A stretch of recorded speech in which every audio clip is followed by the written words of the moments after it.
மேல் கொத்துமலை நீர்த்தக்கத்தின் 3 வான்கதவுகள் திறப்பு. தாழ்நில பகுதிகளில் வசிக்கும் மக்களுக்கு எச்சரிக்கை.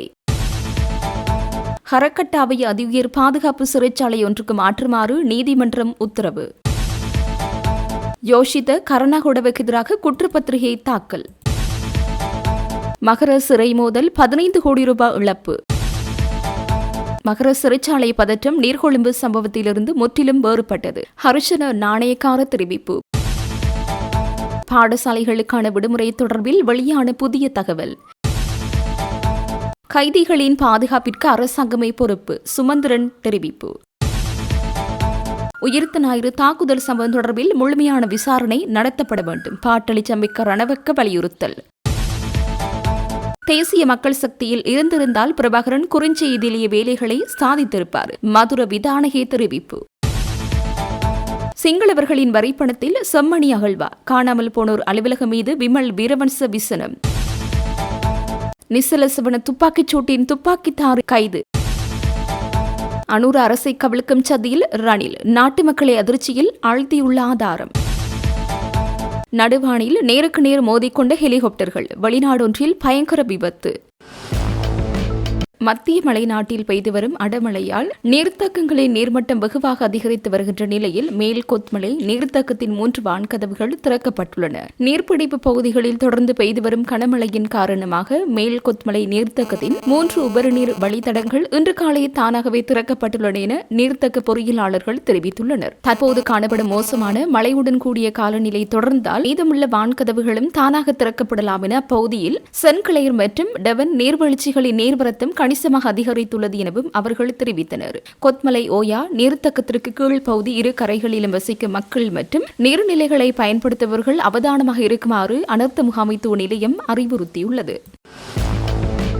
நுவரெலியா மாவட்டத்தின் தலவாக்கலை பிரதேச செயலக நிர்வாக பிரிவுக்குட்பட்ட கொட்டகலை, லொக்கில், ஹரிண்டன் ஏ மற்றும் பி காலனிகளில் வெள்ள நீர் உட்புகுந்ததன் காரணமாக அப்பகுதியில் உள்ள மக்கள் பல்வேறு சிரமங்களுக்கு முகம் கொடுத்து வருகின்றனர். குறித்த கிராமங்களில் உள்ள வீடுகளை சுற்றி வெள்ள நீர் தேங்கி நிற்பதன் காரணமாக மக்கள் அச்சத்துடன் உள்ளனர். அத்தோடு லிந்துலை நோனா தோட்டம் பகுதியில் உள்ள வீடொன்றின் மீது மற்றொரு வீட்டின் ஒரு பகுதி சரிந்து விழுந்ததன் காரணமாக வீட்டின் ஒரு பகுதி சேதமடைந்துள்ளது. மேலும் அங்கு வைக்கப்பட்டிருந்த பொருட்களும் சமையல் பொருட்களும் முழுமையாக சேதமடைந்துள்ளன. மேலும் கொத்மலை பிரதேசத்திற்கு உட்பட்ட தவளத்தென்னை பூண்டுலோயா பிரதான வீதி, நியாயக்கந்த பகுதியில் பாரிய மண்மேடு சரிந்ததில் அவ்வீதி ஊடான போக்குவரத்து முற்றிலும் பாதிக்கப்பட்டுள்ளதாக போலீசார் தெரிவித்துள்ளனர். லெந்துலை ரகன்பத்த பிரதான வீதி மண்மேடு சரிவினால் குறித்த வீதி ஊடான போக்குவரத்து பாதிக்கப்பட்டுள்ளது. பிரதேச மக்கள் இவ்வீதியில் சரிந்துள்ள மண்மேட்டை அகற்றும் பணியில் ஈடுபட்டு வருகின்றனர். சாய்ந்தமருது மற்றும் அதனை சுற்றியுள்ள உள்ளூர் பகுதிகளில் தொடர்ச்சியாக பெய்து வரும் அடைமழை காரணமாக பல பிரதான மற்றும் உட்புற வீதிகளில் வெள்ள நீர் தேங்கியுள்ளது. நேற்று மாலை மழை நீரானது வடிகான்கள் வழியே முறையாக வழிந்தோட வழியின்மையினாலேயே பெரும்பாலான வீதிகள் நீரில் மூழ்கியுள்ளதாக பிரதேசவாசிகள் தெரிவிக்கின்றனர். இதனால் பாதசாரிகள், பாடசாலை மாணவர்கள் மற்றும் வாகன சாரதிகள் பாரிய அசௌகரியங்களை எதிர்நோக்கி வருவதோடு அன்றாட காரியங்களை மேற்கொள்வதிலும் பெரும் சிரமங்கள் ஏற்பட்டுள்ளன. முறைசாரா வடிகான் அமைப்புகள் மற்றும் அடைப்பட்டுள்ள நீர்வரத்து வழிகளை உடனடியாக சீரமை தேங்கியுள்ள வெள்ள நீரை அகற்றுவதற்கு பிரதேச சபையும் உரிய அதிகாரிகளும் விரைந்து நடவடிக்கை எடுக்க வேண்டும் என்று பொதுமக்கள் கோரிக்கை விடுத்துள்ளனர். ஊழல் குற்றச்சாட்டு ஒன்று தொடர்பில் முன்னாள் ஜனாதிபதி மஹிந்த ராஜபக்சவின் புதல்வர் ஜோஷித்த ராஜபக்ச மற்றும் முன்னாள் கடற்படை தளபதி வசந்த கருணாகொட ஆகியோருக்கு எதிராக லஞ்ச ஊழல் ஆணைக்குழுவினால் கொழும்பு மேல் நீதிமன்றத்தில் குற்றப்பத்திரிகை தாக்கல் செய்யப்பட்டுள்ளது. கடந்த 2006ஆம் ஆண்டு செப்டம்பர் மாதம் 1ஆம் திகதிக்கும் 2007ஆம் ஆண்டு ஜூன் மாதம் 8ஆம் திகதிக்கும் இடைப்பட்ட காலத்தில் இலங்கை கடற்படையின் தளபதியாக கடமையாற்றிய போது ஜோஷித்த ராஜபக்ச என்ற பிரதிவாதி பிரித்தானியாவின் அரச கடற்படை பயிற்சி கல்லூரியின் ராயல் நேவி ஜங் ஆபீசர்ஸ் பாடநெறிக்கு செல்வதற்கு முறையற்ற விதத்தில் சந்தர்ப்பத்தை ஏற்படுத்தி கொடுத்த அரசாங்கத்திற்கு நஷ்டத்தை ஏற்படுத்தியதாக குற்றம் சுமத்தி முன்னாள் கடற்படை தளபதி வசந்த கருணாகொடவிற்கு எதிராக குற்றச்சாட்டுகள் முன்வைக்கப்பட்டுள்ளன. அச்செயல் ஊடாக முறையற்ற லாபத்தை பெற்றுக் கொண்டமை தொடர்பில் பிரதிவாதியான யோஷித்த ராஜபக்சவிற்கு எதிராக குற்றச்சாட்டுகள் சுமத்தப்பட்டுள்ளன. பிரதிவாதிக்கு எதிராக ஆணைக்குழுவினால் சமர்ப்பிக்கப்பட்டுள்ள குற்றச்சாட்டுகளின் எண்ணிக்கை 8 ஆகும். இக்குற்றப்பத்திரிகைகள் தற்போது கொழும்பு மேல் நீதிமன்றத்தில் தாக்கல் செய்யப்பட்டுள்ளதுடன் அதனை பிரதிவாதிகளிடம் கையளிக்க எதிர்காலத்தில் நீதிமன்றத்தினால் அழைப்பாணை பிறப்பிக்கப்பட உள்ளது.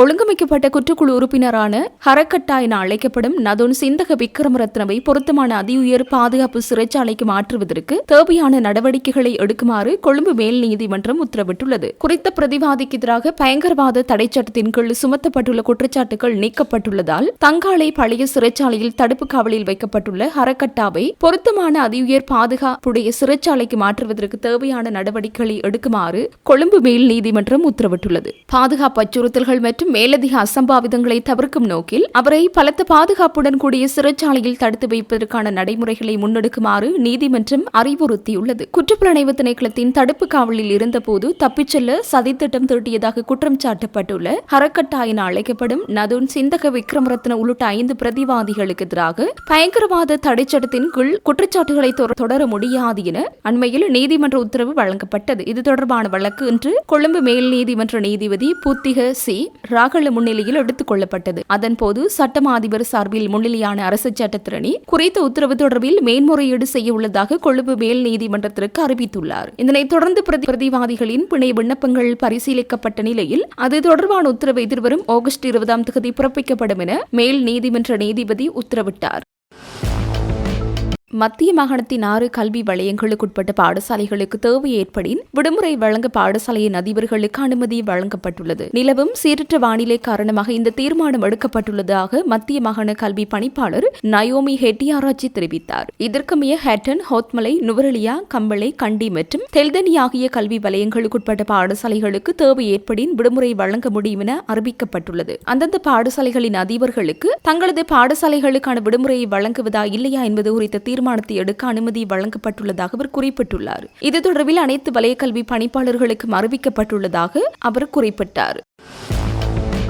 மகர சிறைச்சாலையில் ஏற்பட்ட பதற்ற நிலைமையானது நீர்கொழும்பு சம்பவத்திலிருந்து முற்றிலும் வேறுபட்டது என நீதியமைச்சர் ஹர்சன நாணயக்கார தெரிவித்துள்ளார். நீர்கொழும்பில் கைதிகளுக்கு இடையே மோதல் ஏற்பட்டதாகவும் மகர சிறைச்சாலையில் கைதிகளுக்கும் சிறைச்சாலை நிர்வாகத்திற்கும் இடையே மோதல் ஏற்பட்டதாகவும் அவர் குறிப்பிட்டார். நேற்று நடைபெற்ற நிகழ்வொன்றின் பின்னர் மகர சிறைச்சாலையின் தற்போதைய நிலைமை குறித்து ஊடகவியலாளர்களால் எழுப்பிய கேள்விக்கு பதிலளிக்கும் போது இவர் இதனை கூறினார். இதேவேளை சிறைச்சாலைகளுக்குள் இவ்வாறான பதற்ற நிலைமைகளை ஏற்படுத்துவதற்கு வெளியில் உள்ள குழு ஒன்று திட்டமிட்ட வகையில் வழிநடத்துகிறதா என்ற சந்தேகம் தனக்கிருப்பதாக அமைச்சர் தெரிவித்துள்ளார். இதற்கு முன்னர் எவ்வித காரணமுமின்றி இவ்வாறான சம்பவங்கள் எழவில்லை என்றும் எனவே இது குறித்து கண்டறிவதற்கு நடவடிக்கை எடுக்கப்படும் என்றும் அவர் சுட்டிக்காட்டினார். சிறைச்சாலைகளுக்குள் மோதல்கள் ஏற்படுவதற்கு அங்கு காணப்படும் நெரிசல் ஒரு காரணமாகும் என குறிப்பிட்டவர் தற்போதைய அரசாங்கம் ஆட்சிக்கு வருவதற்கு முன்பிலிருந்தே இந்த நிலைமை காணப்பட்டதாக கூறினார். இருப்பினும் தற்போது இந்த நிலைமையை தவிர்ப்பதற்கான தேவையான நடவடிக்கைகள் எடுக்கப்பட்டு வருவதாக அவர் தெரிவித்தார். இதன்போது அமைச்சர் முக்கியமாக சுட்டிக்காட்டிய மற்றொரு விடயம் கைதிகள் பொது சொத்துகளுக்கு சேதம்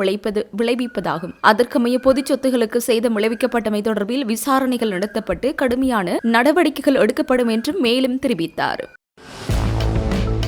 மகர சிறைச்சாலையில் நேற்று முன்தினம் ஏற்பட்ட மோதலினால் சிறைச்சாலைக்குள் நேர்ந்துள்ள சேதம் 15 கோடி ரூபாவுக்கும் அதிகம் என தகவல்கள் தெரிவிக்கின்றன. மோதலுக்கான காரணங்களை கண்டறிய தற்போது விசாரணைகள் ஆரம்பிக்கப்பட்டுள்ளதுடன் அதில் இத்தகவல் தெரிய வந்துள்ளதாக குறிப்பிடப்படுகிறது. சிறைச்சாலையின் பெருமளவிலான சொத்துக்களை கைதிகள் அளித்துள்ளதாக சிறைச்சாலைகள் திணைக்களம் தெரிவித்துள்ளது. பெரும்பாலான கட்டடங்களின் ஓடுகள் உடைக்கப்பட்டு கூரைகளுக்கு பலத்த சேதம் விளைவிக்கப்பட்டுள்ளதுடன் சிறைச்சாலை புனர்வாழ்வு திட்டங்களின் கீழ் தையல் பணிகளுக்காக பயன்படுத்தப்பட்ட பல உபகரணங்களையும் கைதிகள் அளித்துள்ளமை தெரிய வந்துள்ளது. இச்சம்பவம் இடம்பெற்ற தினத்தன்று நள்ளிரவு வரை கைதிகள் சிறைச்சாலை வளாகத்திற்குள் இருந்து வெளிப்புறத்தை நோக்கி கற்களினால் தாக்குதல் நடாத்தியுள்ளனர். அத்தாக்குதல்கள் காரணமாக சிறைச்சாலையை சுற்றியுள்ள சில வீடுகளுக்கும் சேதம் ஏற்பட்டுள்ளது. போலீசார் மேற்கொண்ட முதற்கட்ட விசாரணையில் சாத்தான், அசார், பட்டா மற்றும் மற்றொரு கைதியும் இணைந்து இந்த பதற்றமான சூழ்நிலையை வழிநடத்தியுள்ளதாக தெரிய வந்துள்ளது. பதற்ற நிலையின் போது வன்முறையில் ஈடுபட்ட கைதிகளை அடையாளம் கண்டு அவர்களில் 104 பேரை பூசா உள்ளிட்ட மேலும் 7 சிறைச்சாலைகளுக்கு இடமாற்றம் செய்ய சிறைச்சாலைகள் திணைக்களம் நேற்று பிற்பகல் நடவடிக்கை எடுத்தது. சிறைச்சாலைகளுக்குள் போதைப் பொருள் பரிமாற்றத்தை கட்டுப்படுத்த கடுமையான நடவடிக்கைகள் எடுக்கப்பட்டுள்ளதால் இந்நாட்களில் நிலவும் போதைப் பொருள் தட்டுப்பாடு காரணமாகவே இந்த பதற்ற நிலைமை ஏற்பட்டுள்ளதாக தெரிவிக்கப்படுகிறது. 4 கைதிகள் கூரை மீது ஏறி சிறைச்சாலை நிர்வாகத்திற்கு எதிராக தமது எதிர்ப்பை வெளியிட்டிருந்ததாகவும் அதன்போது சிறைச்சாலையின் உயர் அதிகாரியொருவர் வருகை தந்து இது தொடர்பில் கைதிகளிடம் கேட்டறிந்ததாகவும் கூறப்படுகிறது. ஆனால் அங்கிருந்த கைதிகள் கைதிகள் சிறைச்சாலை அதிகாரிகளை நோக்கி கற்களால் தாக்குதல் நடாத்தியுள்ளனர். அந்நேரத்தில் அதிகாரிகள் அவ்விடத்திலிருந்து வெளியேறியதுடன் சிறைச்சாலை வைத்தியசாலையில் உள்ள மருந்துகள், சமையல் அறையில் உள்ள கூர்மையான ஆயுதங்கள் மற்றும் ஆயுத களஞ்சியத்தில் உள்ள ஆயுதங்கள் உள்ளிட்ட உபகரணங்களை பாதுகாப்பதற்காக அவ்விடங்களிலிருந்து அகற்றுவதற்கும் நடவடிக்கை எடுத்துள்ளனர். இதற்கிடையில் சுமார் 1500 கைதிகள் சிறைச்சாலையின் ஒரு பகுதியில் கட்டப்பட்டு வரும் மதிலை உடைத்து தப்பியோட முயற்சித்துள்ளனர். அந்த முயற்சியை முறியடிப்பதற்காக சிறைச்சாலை அதிகாரிகள் துப்பாக்கிச்சூடு நடாத்தியுள்ளனர். எவ்வாறாயினும் அந்நேரத்தில் மற்றொரு குழுவினர் சிறைச்சாலையின் கட்டடம் ஒன்றுக்கு தீ வைத்துள்ளனர். பின்னர் அவர்களில் ஒரு குழுவினர் கைதிகளிடமிருந்து கைப்பற்றப்படும் போதைப் பொருட்கள் சேமித்து வைக்கப்படும் கட்டடத்தை உடைத்து அங்கிருந்து போதைப் பொருட்களை பயன்படுத்தியுள்ளதாக முதற்கட்ட விசாரணைகளில் தெரிய வந்துள்ளது. இவ்வாறான பின்னணியில் மேலும் சில கைதிகள் ஏனையோர் தடுத்து வைக்கப்பட்டிருந்த சிறை கூடங்களுக்கு சென்று அங்குள்ள பூட்டுகளை உடைத்து அவர்களும் அச்சிறை கூடங்களிலிருந்து வெளியே வருவதற்கு சந்தர்ப்பம் ஏற்படுத்தி கொடுத்துள்ளனர். அவர்களில் ஒரு பகுதியினர் சிறை கூடங்களிலிருந்து வெளியே வந்த போதிலும் மற்றொரு குழுவினர் அதனை மறுத்து தாம் தங்கியிருந்த சிறை கூடங்களிலேயே தங்கியிருந்துள்ளனர். அந்த சந்தர்ப்பத்தில் பதற்ற நிலையை வழிநடத்திய கைதிகள் வந்தவர்கள் மீது தாக்குதல் நடத்தியுள்ளதாகவும் தகவல்கள் தெரிவிக்கின்றன. சிறைச்சாலைகளுக்கு அரசாங்கமே பொறுப்பெனவும் இதனால் கைதிகளின் பாதுகாப்பினை உறுதி செய்ய வேண்டியது அரசாங்கத்தின் கடமை எனவும் முன்னாள் நாடாளுமன்ற உறுப்பினர் M.A. சுமந்திரன் தெரிவித்துள்ளார். சிறைச்சாலைகளில் நெரிசல் காரணமாக பிரச்சினைகள் ஏற்படுகின்றன என அவர் தெரிவித்துள்ளார். ஒரு கைதி தடுத்து வைக்கப்பட வேண்டிய இடத்தில் 4 கைதிகள் தடுத்து வைக்கப்பட்டுள்ளதாக அவர் சுட்டிக்காட்டியுள்ளார். மகர சிறைச்சாலையில் நேற்றைய தினம் இடம்பெற்ற தாக்குதல் சம்பவம் தொடர்பில் உரிய தகவல்கள் இன்னும் கிடைக்கவில்லை என அவர் தெரிவித்துள்ளார். இந்த மோதல் சம்பவம் தொடர்பில் வருத்தத்தை வெளியிடுவதாக அவர் குறிப்பிட்டுள்ளார். சிறைச்சாலைகளுக்குள் கைதிகளுக்கிடையே அல்லது வேறு விதமான மோதல்கள் வெடிப்பது ஆரோக்கியமான விடயமல்ல என அவர் தெரிவித்துள்ளார். இந்த விவகாரம் தொடர்பில் அரசாங்கம் தலையீடு செய்ய வேண்டியது அவசியமானது என அவர் சுட்டிக்காட்டியுள்ளார். இந்த வன்முறை சம்பவங்கள் தொடர்பான பொறுப்பினை அரசாங்கம் ஏற்றுக்கொள்ள வேண்டும் என்றும் குறிப்பிட்டுள்ளார். மேலும் இந்த சம்பவங்களை கட்டுப்படுத்துவதற்கு அரசாங்கம் உடனடியாக நடவடிக்கை எடுக்க வேண்டும் என்றும் வலியுறுத்தியுள்ளார். உயிர்த்த ஞாயிறு பயங்கரவாத தாக்குதல் சம்பவம் தொடர்பில் ஒரு சிலரை மட்டும் இலக்கு வைக்காமல் முழுமையான விசாரணை நடத்தப்பட வேண்டும் என ஐக்கிய குடியரசு முன்னணியின் தலைவர் பாட்டாளி சம்பிக்க ரணவக்க வலியுறுத்தியுள்ளார். கொழும்பில் நேற்று ஊடகங்களுக்கு கருத்து தெரிவிக்கும் போது அவர் மேற்கண்டவாறு தெரிவித்துள்ளார். அவர் மேலும் தெரிவிக்கையில், உயிர்த்த ஞாயிறு பயங்கரவாத தாக்குதல் சம்பவம் தொடர்பில் நாட்டு மக்களுக்கு பெரும் வேதனை நிகழ்கிறது. மிக தெளிவான எச்சரிக்கைகளும் முன் அறிவிப்புகளும் கிடைத்திருந்த போதிலும் அத்தாக்குதலை தடுப்பதற்கு போலீசாரோ அல்லது ஏனைய பொறுப்பு வாய்ந்த தரப்பினரோ உரிய நடவடிக்கை எடுக்கவில்லை. இது தொடர்பாக ஜனாதிபதி விசாரணை ஆணைக்குழுவின் அறிக்கைகளில் பூஜித் ஜெயசுந்தர் மற்றும் ஹேமஸ்ரீ பெர்னாண்டோ ஆகியோர் மட்டுமின்றி பல அரசு அதிகாரிகளும் இதற்கு பொறுப்பு கூற வேண்டும் என்று குறிப்பிடப்பட்டுள்ளது. அவ்வாறு இருக்க இருவரை மட்டும் இலக்கு வைத்து தண்டிப்பதன் மூலம் இந்த பிரச்சினைக்கு முற்றுப்புள்ளி வைக்க முடியாது. இதுகுறித்து முழுமையான விசாரணை நடத்தப்பட வேண்டும். குறிப்பாக 2017ஆம் ஆண்டில் தாய் நாட்டின் மீது பற்றுக்கொண்ட மௌலவிகள் சிலர் சட்டமா அதிபர் திணைக்களத்திற்கு சென்று இதுகுறித்து முறைப்பாடு செய்திருந்த அக்கால பகுதியில் நீதியமைச்சராக இருந்தவர் பாராளுமன்றத்தில் வெளிப்படுத்தியிருந்தார். இதன் மூலம் சட்டமா அதிபர் திணைக்களமும் தனது பொறுப்பை சரியாக நிறைவேற்றவில்லை என்பது புலனாகின்றது. எனவே அக்காலத்தில் விசாரணைகளை மேற்கொண்ட அதிகாரிகள் உட்பட அனைவரையும் உள்ளடக்கிய பூரண விமர்சனம் செய்யப்பட வேண்டும். அதை விடுத்து ஒரு சிலரை மட்டும் பழிக்காடு ஆக்கிவிட்டு பிரச்சினைகளை தீர்த்துவிட்டதாக காட்டுவதை ஏற்றுக்கொள்ள முடியாது என்று அவர் தெரிவித்தார். சிறைச்சாலை மோதல்களுக்கு அரசாங்கத்தின் அலட்சிய போக்கே காரணம். நெட்டம்புவ மற்றும் களுத்துறை ஆகிய பிரதேசங்களில் நவீன வசதிகளுடன் கூடிய புதிய சிறைச்சாலை தொகுதிகளை நிர்மாணிப்பதற்கு முயற்சித்தோம். அந்த 2 திட்டங்களையும் உடனடியாக செயற்படுத்துமாறு அரசாங்கத்தை கேட்டுக்கொள்கிறோம் என்று தெரிவித்தார். நீர்கொழும்பு சிறைச்சாலை சம்பவத்தை தொடர்ந்து மகர சிறைச்சாலையிலும் தீவிர மோதல் நிலைமை ஒன்று உருவானது. சிறைச்சாலைகளில் காணப்பட வேண்டிய கொள்ளளவை விட 4 முதல் 5 மடங்கு அதிகமான கைதிகள் அங்கு தடுத்து வைக்கப்பட்டிருப்பதே இத்தகைய சம்பவங்களுக்கு முதன்மையான காரணம். நிலைமையை ஆழமாக ஆராயும் போது பிணை வழங்குவதில் நிலவும் சிக்கல்கள் காரணமாகவே பெருமளவிலானோர் சிறைச்சாலையில் அடைக்கப்பட்டுள்ளனர் என்பது புலனாகின்றது. தற்போது சிறைச்சாலைகளில் உள்ள சுமார் 48,000 கைதிகளில் கிட்டத்தட்ட 35,000 பேர் பிணை தொடர்பான பிரச்சினைகளாலேயே அங்கு தடுத்து வைக்கப்பட்டுள்ளனர். இதில் 2 முக்கிய அம்சங்கள் காணப்படுகின்றன. முதலாவதாக போதைப் பொருள் தடுப்பு நடவடிக்கைகள் மற்றும் அரசாங்கத்தின் விசேட திட்டங்களின் கீழ் பெருமளவிலானோர் சந்தேகத்தின் பேரில் கைது செய்யப்படுகின்றனர். இவர்களில் 15,000ற்கு மேற்பட்டோர் ரசாயன பகுப்பாய்வாளர் அறிக்கைகள் தாமதமாவதால் நீண்டகாலமாக விளக்கமறியலில் வைக்கப்பட்டுள்ளனர். இரண்டாவதாக 10 கிராமுக்கு மேற்பட்ட அல்லது அதற்கு மேற்பட்ட அளவிலான போதைப் பொருள் வழக்குகளில் பிணை பெறுவதற்கு மேன்முறையீட்டு நீதிமன்றத்தை நாட வேண்டிய நிலை உள்ளது. இவ்வாறான தொழில்நுட்ப மற்றும் நடைமுறை சிக்கல்களினால் பெருமளவிலான சந்தேக நபர்கள் விளக்கமறியலில் தொடர்ந்தும் வாடுகின்றனர். அதேபோன்று நாட்டின் நீதித்துறை கட்டமைப்பில் வழக்குகள் தேங்கி நிற்பதன் காரணமாகவும் ஏராளமானோர் சிறைச்சாலைகளில் முடங்கி கிடக்க நேரிட்டுள்ளது. தற்போது சிறைச்சாலைகளில் அடிப்படை மனித வசதிகள் ஏதுமில்லை. குடிநீர் வசதி, மலசல கூட வசதிகள் மற்றும் உறங்குவதற்கு கூட போதிய இடவசதிகள் கிடையாது. எலிகள், கொசுக்கள் மற்றும் கரப்பான்கள் நிறைந்த மனிதநேயமற்ற சூழலை அங்கு நிலவுகின்றது. சிறிய தவறுகளுக்காக சந்தேகத்தின் பேரில் சிறைக்குச் செல்லும் நபர்கள் அங்கிருந்து வெளியேறும் போது குற்றவாளிகளாகவும் பாதாள உலக குழுக்களின் உறுப்பினர்களாகவே வெளியேறும் நிலைக்கு தள்ளப்படுகின்றனர். இப்பிரச்சனைகளுக்கு தீர்வு காண்பதற்கு எமக்கு 2 சந்தர்ப்பங்கள் கிடைத்தன. ஆனால் சிறைச்சாலைகள் அமைச்சராக உள்ளவர் வெறும் உரைகளை மட்டுமே ஆற்றி வருகிறார். துப்பாக்கிச் சூடுகளினாலும் அடக்குமுறைகளினாலும் மட்டுமே இச்சிக்கல்களுக்கு தீர்வு காண முடியாது. இதற்கு முறையான தொழில்நுட்பம் மற்றும் கட்டமைப்பு ரீதியான அணுகுமுறையே அவசியமாகும். நாங்கள் ஆட்சி பொறுப்பில் இருந்த காலத்தில் நெட்டம்புவ மற்றும் களுத்துறை ஆகிய பிரதேசங்களில் நவீன வசதிகளுடன் கூடிய புதிய சிறைச்சாலை தொகுதிகளை நிர்மாணிப்பதற்கு முயற்சித்தோம். அந்த 2 திட்டங்களையும் உடனடியாக செயற்படுத்துமாறு அரசாங்கத்தை கேட்டுக்கொள்கின்றோம். இதனை 1 அல்லது 2 ஆண்டுகளுக்குள் மிக இலகுவாக செய்து முடிக்க முடியும் என்று அவர் தெரிவித்தார். யுத்த காலத்தில் மக்கள் விடுதலை முன்னணி மற்றும் அனுர தலைமையிலான தேசிய மக்கள் சக்தி ஆட்சியில் இருந்தால் பிரபாகரன் குறுஞ்செய்திகளை மட்டுமே அனுப்பி தனது வேலைகளை சாதித்திருப்பார் என சர்வஜன அதிகாரம் கட்சியின் செயற்பாட்டாளரும் சட்டத்திறனியுமான மதுர விதானகி திட்டவட்டமாக தெரிவித்துள்ளார். கொழும்பில் குரல் அமைப்பின் காரியாலயத்தில் நேற்று நடைபெற்ற ஊடகவியலாளர் சந்திப்பில் கலந்து கொண்டு கருத்து தெரிவிக்கும் போது அவர் மேற்கண்டவாறு தெரிவித்தார். அவர் மேலும் உரையாற்றுகையில், தற்போதைய அரசாங்கம் ஒரு சிறைச்சாலையை கூட சீராக கட்டுப்படுத்த முடியாமல் நாட்டை ஆட்சி செய்ய முயற்சிக்கின்றது. தற்போதைய அமைச்சர்கள் குறைந்தபட்சம் ஒரு கிராமத்தில் உள்ள மரணதார சங்கத்தை கூட நடத்த பழகியவர்கள் அல்லர். ஒரு மாட்டுத் தொழுவத்தை கூட பராமரிக்க தகுதி இல்லாத நபர்களே இன்று நாட்டின் ஆட்சியாளர்களாகவும் சிறைச்சாலைகள் மற்றும் நீதி அமைச்சராகவும் பதவியில் இருக்கின்றனர். நீர்கொழும்பு சம்பவம் நடந்து 1 மாதம் முடிவதற்குள் மகர சிறைச்சாலை சம்பவம் நிகழ்ந்துள்ளது.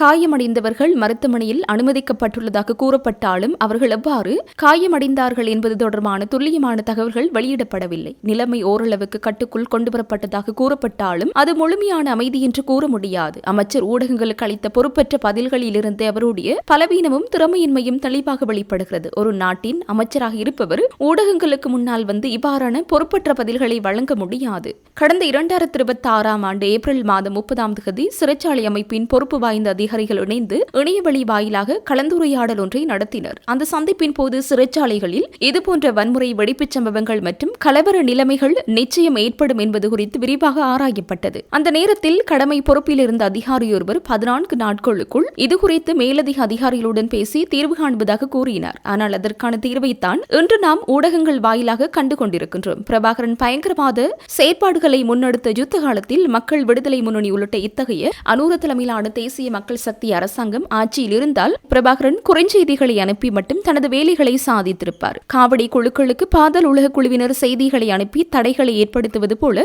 அன்று பிரபாகரன் இதைவிட பெரிய அதிகாரத்தை பயன்படுத்தியிருப்பார். அத்துடன் கோவிட் பெருந்தொற்று பரவிய காலத்தில் இத்தகைய அனுபவமற்ற குழுவினர் ஆட்சியில் இருந்தால் நாட்டில் எத்தகைய பெரிய பேரழிவு ஏற்பட்டிருக்கும் என்பதை நினைத்து கூட பார்க்க முடியாது. தற்போது முன்பள்ளி நடத்தும் அளவிலான அரசாங்கமே நாட்டை ஆட்சி செய்கிறது. நாள்தோறும் பாதாள உலக குழுவினர் செயற்பாடுகள் தீவிரமடைந்துள்ளன. மனித படுகொலைகள் தொடர்கின்றன. நேற்று ரத்னானையில் ஒரு நபர் சுட்டுக் கொல்லப்பட்டார். மேலும் டெங்கு நோயை கட்டுப்படுத்த முடியவில்லை. சிறைச்சாலைகளை பராமரிக்க முடியவில்லை. தேசிய பாதுகாப்பை உறுதிப்படுத்த முடியவில்லை. நாளுக்கு நாள் நாடு பேரழிவை நோக்கி பள்ளத்தில் விழுந்து கொண்டிருக்கின்றது. கடந்த வாரம் நடைபெற்ற நம்பிக்கையில்லா பிரேரணையின் போது அமைச்சரும் ஆளும் கட்சியினரும் பெருமையாகவும் தம்பட்டம் அடித்து பேசினார்கள். ஆனால் ஒரே வாரத்திற்குள் நீர்கொழும்பு சம்பவத்தை அடிப்படையாக கொண்டுவரப்பட்ட நம்பிக்கையில்லா பிரேரணைக்கு ஆதரவாக வாக்களித்த அனைவருக்கும் இச்சம்பவம் ஏமாற்றம் அளித்துள்ளது என்றார்.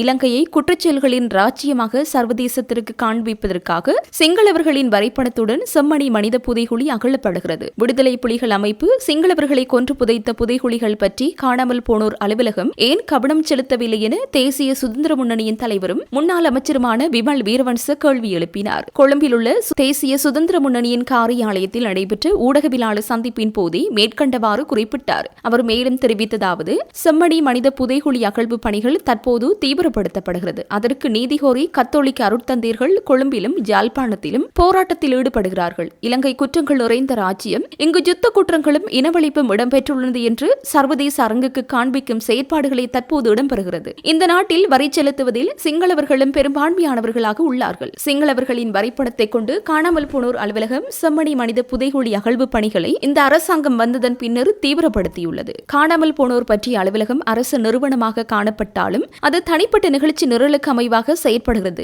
புலிகள் அமைப்பால் கொலை செய்யப்பட்டு புதைக்கப்பட்ட சிங்கள போலீசார், சிங்கள மக்கள் பற்றி காணாமல் போனோர் அலுவலகம் எவ்வித நடவடிக்கை முன்னெடுக்கவில்லை. ராணுவத்தின் முன்னாள் உயர் அதிகாரிகளை இலக்காக கொண்ட செயற்பாடுகளை தற்போது முன்னெடுக்கப்படுகின்றன. இலங்கையில் இனப்படுகொலையும் யுத்த குற்றங்களும் இடம்பெற்றதாக சர்வதேசத்திற்கு காண்பிக்கும் போக்கு காணப்படுகிறது என்று தெரிவித்தார். இதேவேளை உயிர்த்த ஞாயிறு குண்டு தாக்குதலை தடுக்க தவறியதற்காக பூஜித் ஜெயசுந்தரவுக்கு மரண தண்டனை என்றால் தாக்குதலுடன் நேரடியாக தொடர்பு கொண்டிருந்த இப்ராஹிமிற்கு என்ன தண்டனை வழங்க வேண்டும்? குண்டு தாக்குதலுடன் தொடர்புடைய இஸ்லாமிய அடிப்படைவாதிகள் இதுவரையில் தண்டிக்கப்படவில்லை என்று அவர் தெரிவித்தார்.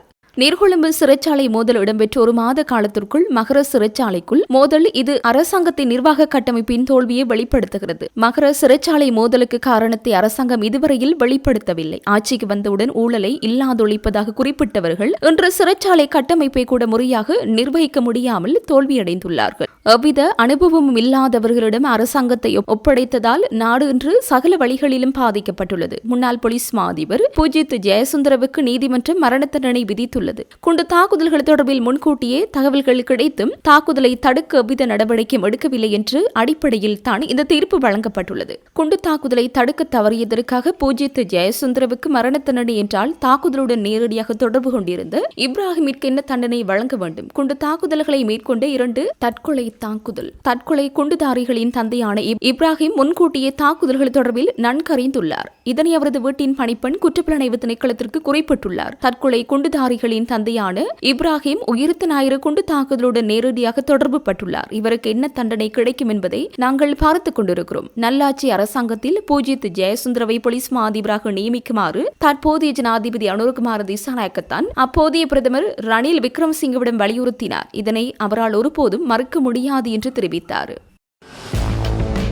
வெளிநாட்டில் தலைமறைவாக உள்ள சென்டோ என்ற குற்றவாளியின் தந்தையை நிசல செவன மயானத்தில் வைத்து சுட்டுக் கொள்ள முயன்ற துப்பாக்கிதாரி நேற்று கைது செய்யப்பட்டுள்ளார். மேல் மாகாணத்திற்கு குற்றவியல் பிரிவினரால் மிகுந்தலை பகுதியில் உள்ள வீடொன்றில் தலைமறைவாக இருந்தபோது இச்சந்தேக நபர் கைது செய்யப்பட்டுள்ளார். கொஸ்மலி என்ற குற்றவாளியினால் குறித்த துப்பாக்கிச் சூட்டை நடத்துவதற்காக சந்தேக நபருக்கு 2,80,000 ரூபாய் பணம் வழங்கப்பட்டுள்ளமை விசாரணைகளில் தெரியவந்துள்ளது. இவர் 2025ஆம் ஆண்டு இடம்பெற்ற துப்பாக்கிச் சூட்டு சம்பவம் ஒன்று தொடர்பாக விளக்கமறியலில் வைக்கப்பட்டு கடந்த ஜூலை மாதம் 13ஆம் தேதி பிணையில் வந்த நிலையிலேயே கடந்த 19ஆம் தேதி இத்துப்பாக்கிச் சூட்டை நடத்தியுள்ளதாக போலீசார் தெரிவித்துள்ளனர். இதேவேளை சந்தேக நபர் அடையாள அணிவகுப்பில் முன்னிலைப்படுத்தப்பட உள்ளார். இவர் 2015ஆம் ஆண்டு ராணுவ விசேட படையணியில் இருந்து விலகி ஒருவர் என தெரிவிக்கப்படுகின்றது. திருகோணமலை மூதூர் போலீஸ் பிரிவுக்குட்பட்ட தோப்பூர் ஜின்னா நகர் 59ஆம் கட்டை பகுதியில் நேற்று மாலை ஏற்பட்ட கோர விபத்தில் 2 இளைஞர்கள் உயிரிழந்துள்ளனர். திருகோணமலை மட்டக்களப்பு பிரதான வீதியில் டிப்பர் வாகனத்துடன் மோட்டார் சைக்கிள் மோதியதில் இந்த விபத்து ஏற்பட்டுள்ளதாக மூதூர் போலீசார் தெரிவித்துள்ளனர். உயிரிழந்தவர்கள் மூதூர் கிளிவட்டி பகுதியைச் சேர்ந்த தமிழ்ச்செல்வன் தனேஷ் மற்றும் அருணவன் செல்வரத்னம் என அடையாளம் காணப்பட்டுள்ளனர். இவர்களில் ஒருவர் பல்கலைக்கழக மாணவரும் மற்றும் ஒருவர் பிரான்ஸ் செல்ல தயாராக இருந்த இளைஞரும் என தெரிவிக்கப்படுகிறது. விபத்தை அடுத்து டிப்பர் வாகனத்தின் சாரதி மூதூர் போலீஸ் நிலையத்தில் சரணடைந்துள்ளார். உயிரிழந்த இருவரின் சடலங்களும் மூதூர் தள வைத்தியசாலையின் பிரேத அறையில் வைக்கப்பட்டுள்ளதுடன் சம்பவம் தொடர்பிலான மேலதிக விசாரணைகளை மூதூர் போலீசார் மேற்கொண்டு வருகின்றனர். ஊடகவியலாளருக்கான காப்புறுதி திட்டத்தை விரைவில் நடைமுறைப்படுத்த உள்ளதாக வெகுஜன ஊடகத்துறை பிரதியமைச்சர் கலாநிதி ஹவுசல்யா ஆரியரத்ன தெரிவித்துள்ளார். வவுனியாவில் நேற்று இடம்பெற்ற நிகழ்வொன்றில் கலந்து கொண்டதன் பின்னர் ஊடகவியலாளர்களுடன் கலந்துரையாடும் போது அவர் இவ்வாறு தெரிவித்தார். அவர் மேலும் தெரிவிக்கையில், பிராந்திய ஊடகவியலாளர்கள் செய்தி அறிக்கையிடலின் போது எதிர்நோக்கும் கஷ்டங்கள் தொடர்பில் எமக்கு தெரியும். ஊடகவியலாளர்களுக்கான கொடுப்பனவுகள் தொடர்பில் அரசு ஊடக நிறுவனங்களுடன் கலந்துரையாடி அதற்கான தீர்வுகளை பெற முடியும். ஏனைய ஊடக நிறுவனங்களும் சரியான முறையில் ஊடகவியலாளர்களுக்கான கொடுப்பனவுகளை வழங்குவதை உறுதி செய்ய வேண்டும். ஊடகவியலாளருக்கான காப்புறுதி திட்டம் ஒன்றை நடைமுறைப்படுத்த உள்ளோம். அதற்கான அமைச்சரவை பத்திரத்தை விரைவில் கொண்டுவர உள்ளேன். இதனை ஒருவரிடத்திற்கு மட்டும் வழங்காது தொடர்ச்சியாக வழங்க ஏற்பாடுகள் மேற்கொள்ள திட்டமிடப்பட்டுள்ளது. ஊடகவியலாளர்களுக்கான புலமை பரிசீல்கள், கடன் திட்டங்கள் வழங்குவது தொடர்பில் ஊடகவியலாளர்களால் விடுக்கப்பட்ட கோரிக்கைகளை நாம் பரிசீலித்து சிறந்த தீர்வினை வழங்க உள்ளோம். கலைஞர்களுக்கான வீட்டுத் திட்டங்கள் நடைமுறைப்படுத்தும் போது ஊடகவியலாளர்களுக்கும் வீட்டுத் திட்டத்தை வழங்க நடவடிக்கை எடுக்கப்படும். எமது அரசாங்கம் 2029 ஆண்டுக்குள் வீடற்ற அனைவருக்கும் வீட்டுத் திட்டத்தை வழங்க நடவடிக்கை எடுத்துள்ளது. அதற்கமைவாக ஊடகவியலாளர்களுக்கு ஏதோ ஒரு வகையில் வீட்டுத் திட்டம் கிடைக்கும். அத்துடன் கடத்தப்பட்டு காணாமலாக்கப்பட்ட கொல்லப்பட்ட ஊடகவியலாளர்கள் தொடர்பான பிரச்சனைகள் 20 வருடங்களுக்கு மேலாக உள்ளது. நாம் பல வழக்குகளை தற்போது துரிதப்படுத்தி நீதியை பெற்றுக் கொடுக்கின்றோம். தேங்கியுள்ள வழக்குகளை துரிதமாக முடிப்பதற்காகவே நீதிபதிகளின் பதவிக்காலத்தை நீடிக்க யோசனை முன்வைத்துள்ளோம். கடத்தப்பட்ட மற்றும் கொல்லப்பட்ட ஊடகவியலாளர்கள் தொடர்பான பிரச்சனைகளுக்கு நீதியை பெற ஆதாரங்கள் பல இல்லை. அவற்றை திரட்ட வேண்டியுள்ளது. அவை தொடர்பான விசாரணைகள் இடம்பெறும். ஆதாரங்கள் தேவை. அதன் மூலமே நீதியை பெற முடியும். இருப்பினும் குறித்த சம்பவங்களுடன் தொடர்புடையவர்கள் வேறு வகையில் பல சம்பவங்களுடன் தொடர்பு பட்டுள்ளனர். அவர்கள் அதில் தண்டனை பெறுவார்கள். அந்த வகையில் ஊடகவியலாளர்கள் மற்றும் கடத்தல், கொலை செய்யப்பட்டமை போன்றவற்றுடன் தொடர்புடைய அனைவரும் ஏதோ ஒரு வகையில் தண்டனை பெறுவார்கள். வடக்கில் மட்டுமின்றி தெற்கிலும் பல ஊடகவியலாளர்கள் கடத்தப்பட்டுள்ளனர், கொல்லப்பட்டும் உள்ளார்கள். எனவே இதனை நாம் வடக்கு, கிழக்கு, தெற்கின வேறுபாடுகளின்றி அனைத்து ஊடகவியலாளர்களுக்கும் நீதியை பெற்றுக் கொடுப்போம். எமது அரசாங்கம் ஊடகவியலாளர்கள் எதிர்நோக்கும் பிரச்சனைகள் தொடர்பில் ஊடக நிறுவனங்களுடன் பேசியவர்கள் எதிர்நோக்கும் பிரச்சனைகளுக்கான தீர்வை பெற நடவடிக்கை எடுக்கும் என்று தெரிவித்தார். முன்னாள் போலீஸ் மா அதிபர் பூஜித் ஜெயசுந்தரவிற்கு மரண தண்டனை தீர்ப்பு அறிவிக்கப்பட்ட சிறிது நேரத்திற்கு பின்னர் போலீஸ் மா அதிபருக்கும் சிரேஷ்ட போலீஸ் மா அதிபர்களுக்கும் இடையே வாட்ஸ்அப் குழு தொலைபேசி உரையாடல் ஒன்று இடம்பெற்றுள்ளதாக தெரிய வந்துள்ளது. அதில் இந்த நாட்டின் தீர்ப்பு போலீஸ் அதிகாரிகள் மீது எவ்வாறான தாக்கத்தை ஏற்படுத்தும் என்பது குறித்து விவாதிக்கப்பட்டுள்ளது. அங்கு ஒரு பிரதி போலீஸ் மா அதிபர் குறிப்பிடுகையில், நபரொருவர் தனக்கு மற்றொரு நபரால் உயிர் அச்சுறுத்தல் இருப்பதாக கூறி போலீசில் முறைப்பாடு செய்துள்ள நிலையில் அவ்வாறு முறைப்பாடு செய்த நபர் தனக்கு அச்சுறுத்தல் இருப்பதாக சுட்டிக்காட்டிய நபராலேயே கொல்லப்பட்டால் போலீஸ் அதிகாரிகளுக்கு மரண தண்டனை கிடைக்கும் நிலை ஏற்படும் என கூறியுள்ளார். இவ்வாறானதொரு சூழ்நிலையில் போலீசில் கடமையாற்றுவது ஆபத்தான நிலைமை என அவர் மேலும் தெரிவித்துள்ளார். மற்றொரு பிரதி போலீஸ் மா அதிபர் குறிப்பிட்ட கருத்து, போலீஸ் மா அதிபராக பதவி வகிப்பது இதன் மூலம் பாரிய அபாயத்தை பொறுப்பேற்பதாக மாறியுள்ளது என குறிப்பிட்டுள்ளார். அந்த குழு விவாதத்தில் பிரதி போலீஸ் மா அதிபர்கள் முன்வைத்த கருத்துக்களுடன் உடன்பட்ட போலீஸ் மா அதிபர் ஜனாதிபதியுடன் இந்த நிலைமை குறித்து விவாதிப்பதாகவும் தெரிவித்துள்ளார். இந்த அரசாங்கம் தோல்வியடைந்து வேறு அரசாங்கம் ஆட்சிக்கு வந்த பிறகு இந்த விதி தனக்கு வரக்கூடும் என்ற பயம் போலீஸ் மா அதிபருக்கும் பெரும்பாலான பிரதி போலீஸ் மா அதிபர்களுக்கும் ஏற்பட்டுள்ளது. இவ்வழியில் போலீசாரை கொண்டு செல்ல முடியாது. போலீஸை விட்டு விலகிச் செல்பவர்களின் எண்ணிக்கை அதிகரிக்கும் என்று குறிப்பிட்டுள்ளார். அரசாங்கத்திற்கு ஆதரவான போலீஸ் அதிகாரிகளின் அடையாளப்படுத்தப்பட்டுள்ள குழுவினரும் இதனால் கடும் அதிர்ச்சி அடைந்துள்ளனர். அரசியல்வாதிகளை சொல்வதை கேட்டு வேலை செய்து இறுதியில் பூஜித்துவிற்கு நடந்தது நடக்கும் என்ற கருத்து போலீசாருக்குள் பலமாக உருவெடுத்துள்ளதால் போலீஸ் துறை பெரும் சரிவை சந்திக்கும் என சுட்டிக்காட்டப்படுகிறது. மேலும் அரசாங்கத்தின் மீது போலீசாருக்குள் இருந்த கடும் அதிருப்தி இதன் மூலம் மேலும் அதிகரித்துள்ளதாகவும் தெரிவிக்கப்படுகிறது.